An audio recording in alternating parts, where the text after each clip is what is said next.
Rupa Ganguly ji. Thank you, Honorable Chair. Minister's reply is quite satisfactory. I still have a few supplementary questions. What are the plans of the ministry to impart the Vedic education in schools and also to stop incidents of beating teachers in some states? Ekal Vidyalaya number in the country is 79,000. So how do we promote them? सभापति महोदय, अभी राष्ट्रीय शिक्षा नीति 2020 देश में 34 साल के बाद लागू किया गया है।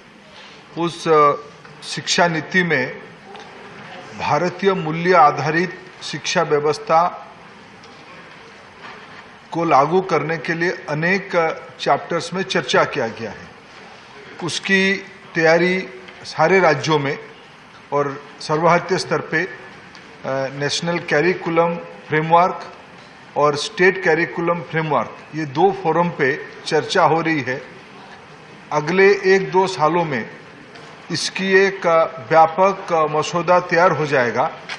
उसकी आधारित भारत की 21वीं सदी में भारत की शिक्षा को आधुनिक लेकिन जड़ से जुड़ी हुई व्यवस्था बनाने की कल्पना है। वैदिक शिक्षा भी उसके एक अंश है।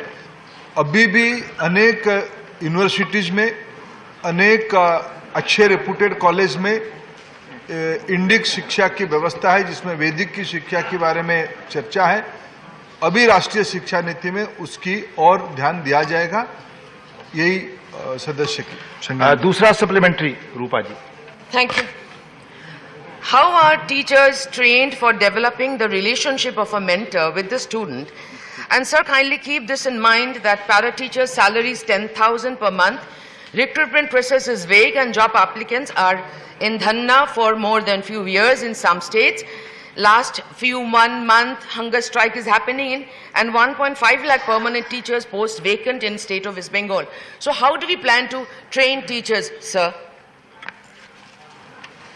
उपसभापति महोदय, मैं जब राष्ट्रीय शिक्षा नीति के बारे में उल्लेख कर रहा हूं, राष्ट्रीय शिक्षा नीति में इस बार पहली बार शिक्षकों के बारे में बहुत ध्यान दिया है। जब तक हमारे शिक्षक ठीक से प्रशिक्षित नहीं होंगे, वेल ट्रेन नहीं होंगे, तब हमारे विद्यार्थियों की लाभ भी नहीं मिलेगा विद्यार्थियों को। इसलिए एनसीटी ने एक नया इंटीग्रेटेड कोर्स फ्रेमवर्क लाया है। राज्य सरकार ने और भारत सरकार दोनों मिलकर टीचर्स ट्रेनिंग के बारे में बहुत महत्व दे रहे हैं। ये भी राष्ट्रीय शिक्षा नीति में अंतर्गत है, इसकी अनफोल्डमेंट हो रही है। बाकी सदस्य ने एक और पूरक प्रश्न पूछी है कि पैरा टीचर्स के बारे में क्या है।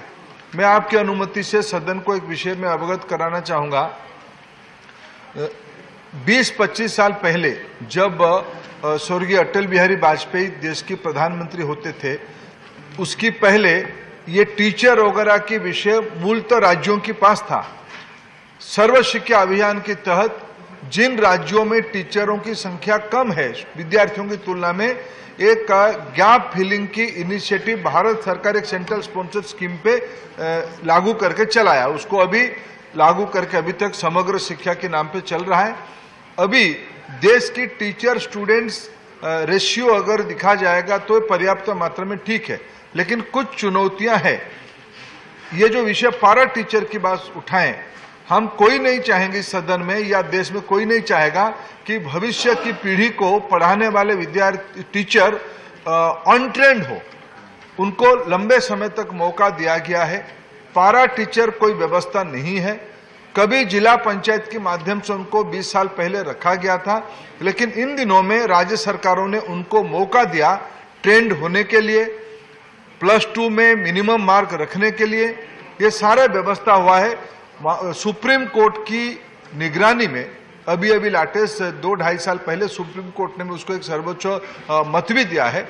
इसी आधारित पे लगभग राज्यों ने उस फॉर्मेट में आगे एक आधा राज्य राजनीतिक उद्देश्य या बाध्यता से रोजगार से विषय जुड़ा हुआ है और इसको एक तटस्थ एडवोकेटिज्म पे चला रहे, लेकिन भारत सरकार की स्पष्ट मत है उन लोगों के प्रति, और सुप्रीम कोर्ट ने भी उसको कहा है विद्यार्थियों को पढ़ाने के लिए, नई पीढ़ी को तैयार करने के लिए ट्रेन टीचर ही होना चाहिए, इसमें